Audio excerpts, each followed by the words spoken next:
Mr. Speaker, I move that this House congratulates the All Blacks on their historic victory at the 2015 Rugby World Cup. Speaker,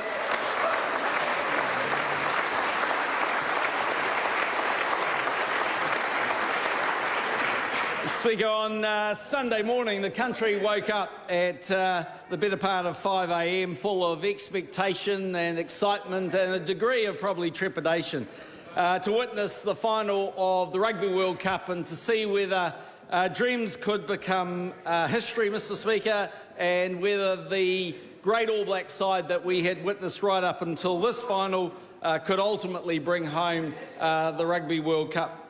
Mr. Speaker, in beating Australia 34-17, the All Blacks not only made history, Mr. Speaker, but proved to the world what a great All Black side they are and how proud of them we can be. Mr. Speaker, we witnessed what will ultimately be the final game for the All Blacks of a number of players. And to those, we wish them all the very best as they take their careers down the next pathway, whatever that might be. Mr. Speaker, they're an All Black side that makes every single one of us feel good, and they deserve our congratulations.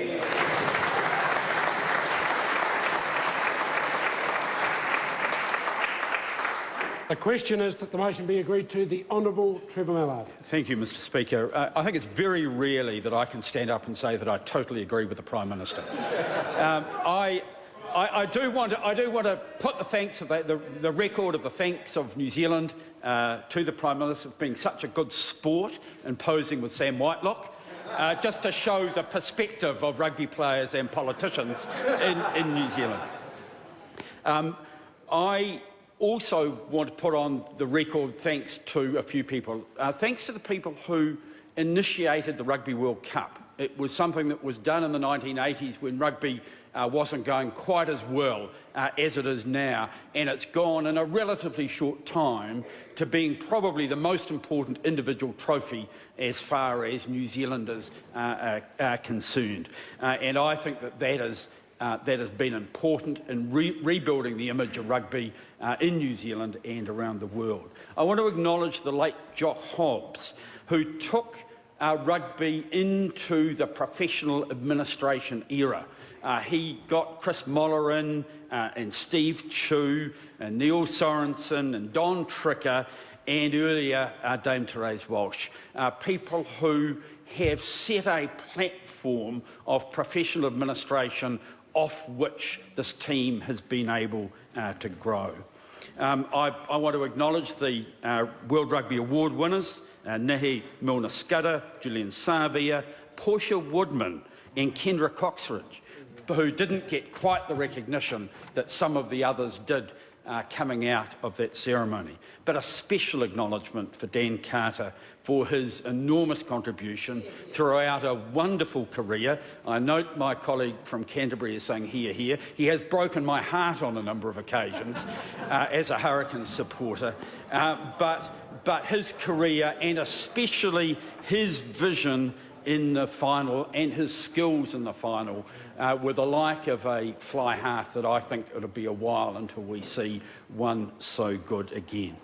Mr. Speaker, we don't know yet officially the future of Richie McCaw as far as rugby is concerned, but if you ever had someone who could lead by example, who could develop a team of leaders around him that really made a difference both on and off the field, then Richie McCaw has done that.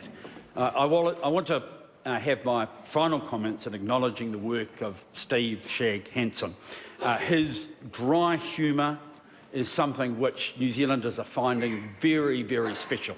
I'm going to be frank. When Steve first got the job, I had my doubts. But the first time I heard him speak, actually in the Wainuiomata Rugby Club, I had no doubts whatsoever, because what was clear was a ferocious but well-hidden intellect and a wonderful sense of humour and an ability to select for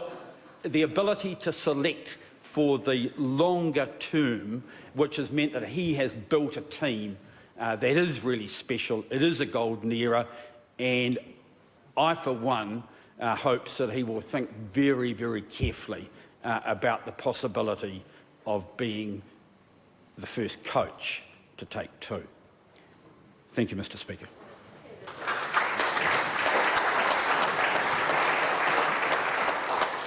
Mr. Speaker, I would like to... James Shaw. Thank you. I'd like to rise and add my voice and those of Green Party supporters who are also supporters of the All Blacks in support of the motion put by the Prime Minister. I'd like to just start by talking a little bit about the French, actually, because one of the great things about this particular World Cup was that it put to bed so many ghosts that we have about how we've played against France in the past. And I happened to spend that game in 2007 in a pub in London, coincidentally, as it turned out, completely surrounded by French people. Just happened to wander into a pub to watch the game, and it turned out it was a French pub. And we were pretty cocky, so to speak, and we thought we had it, and our absolute horror as that game turned against us, and particularly surrounded by what must have been 200 cheering French people, and it was a sort of a catastrophic moment in our national psyche for those of us who are fans of the game.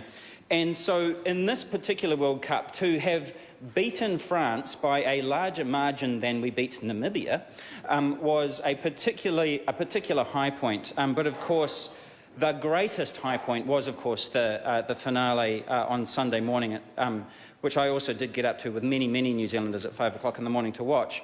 And just remembering the tension of the 2011 World Cup, when we were so close, playing coincidentally France, so close, and it could have gone either way. And again, in this one, putting to bed that ghost that when it comes down to it, not only are this particular All Blacks team the best in the world at this particular time, but I think that we can say with some confidence that they are the best team that there has ever been, as proven by the fact that they have now won 2 World Cups. So it's been an extraordinary stretch for them. They are an extraordinary team. They are led by extraordinary people, both on and off the field. And I do want to acknowledge Steve Hansen and the support team, because I think that they have done an extraordinary job with a group of extraordinary people.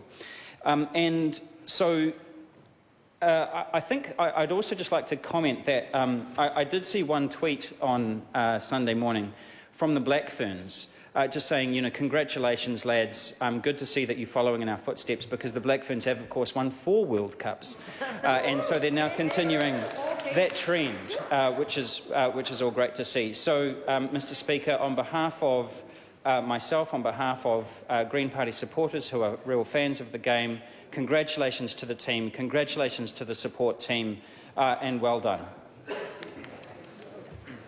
Mr. Speaker.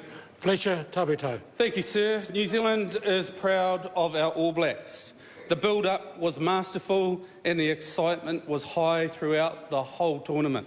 Individuals, players, stories held us captivated throughout. Richie McCaw, Dan Carter, Ma'anonu, Conrad Smith, Kevin Mialamu, and Kevin Mialamu, to the most capped prop, Tony Woodcock. We wish them all the best. Richie, whatever you do now, know that New Zealanders do support you. What has been truly great to observe has been the team, sir. The comments from the players acknowledging everyone, not just those on the field, but the support staff, the management team, everyone involved. It has been about a whole team effort. Throughout that team, history has been made. The most tries scored in a Rugby World Cup final, the first finals won by New Zealand on foreign soil, and the first back-to-back tournament win. It brings to mind the amazing results of the New Zealand Black Ferns, who have, as noted, won 4 back-to-back World Cup titles on foreign soil. And having missed out on the last tournament, they must feel the pressure now as they prepare for 2017, and I know everyone in this House supports them in their campaign to reclaim that title. And importantly, we would like to acknowledge Portia Woodman and congratulate her on being named Female Sevens Player of the Year. Today we celebrate and we acknowledge greatness, It is indeed a joyous opportunity for All Black supporters to join together in celebration. Around the world, the feat has been celebrated by Hollywood A-listers and international pop stars, but then right down to my friend's neighbourhood in Hamilton as that full-time whistle blew.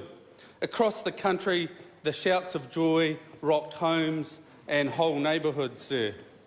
Churchill said, "Attitude is a little thing that makes a big difference." Attitude defined everything for this team, Mr. Speaker. It personified the All Blacks on and off the field, and it determined the outcome of the Rugby World Cup.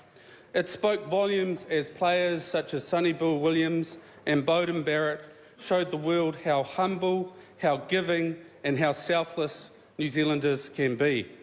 It is a great privilege for me to stand on behalf of New Zealand First, one of whose participation in rugby did not involve much more than throwing a rugby ball around with mates, to give my heartfelt congratulations on behalf of the New Zealand Parliament, to the All Blacks and everyone involved in making this victory happen.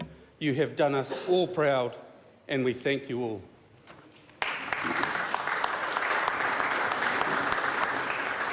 Kia ora, Mr. Speaker. Marama Fox.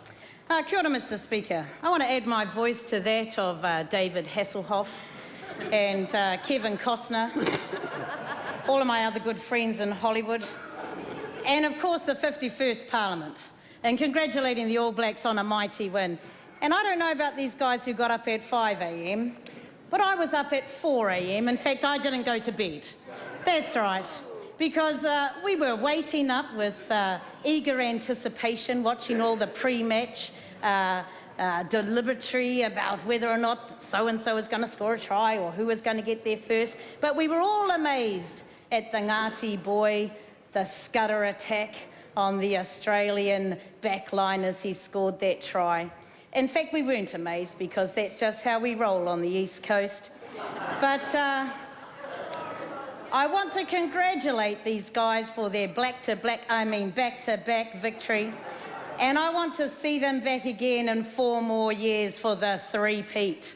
That's right, I think three-peat is the new cry from this moment on. In fact, I'm feeling a little sorry right now for my other friend, Chuck Norris, who, though may have given his spirit to the Wallabies, he was not banking on 5 million, almost 5 million, spirited, parochial Kiwis backing this All Black team. And so I add my voice to those and congratulating Richie McCaw in leading the way that he did. And actually, I just don't understand how Steve Hansen doesn't become Coach of the Year despite all of the deliberation that's been had over that. Yes, okay. The Wallabies did try very hard and maybe their coach deserved something for that, but Steve Hansen is top in my books, along with Ma'a, local boy, my bestie and my selfie buddy. What other friends do I have? Actually, I have another friend, Kawhena Woodman, whose daughter Portia was recognised, as everybody said, as the Women's Sevens Player of the Year, and I want to congratulate Kendra Coxridge, the Women's Player of the Year, and in fact, the last group of people I want to congratulate are the Indigenous women's team who won the gold medal in tug of war. That's right, in Brazil, gold medal for tug of war. We're just a nation of winners, and I love being a part of it, and I add my voice to the rest of this country in congratulating the All Blacks. Mr. Speaker. David Seymour. Mr. Speaker, on behalf of the ACT Party, I'd like to add my congratulations to the All Blacks. I think members will agree I'm completely capable of giving quite a lengthy treatise on why and how I agree with all of the earlier contributions, but also I have the kindness not to actually do it. Suffice to say that I think the All Blacks are an outstanding group of individuals and they've succeeded at this World Cup, but actually for the last 11 years with an 86% win rate. That's happened in an extraordinary culture which is reflective of the wider culture of New Zealand and something of which we should all be very, very proud. Thank you.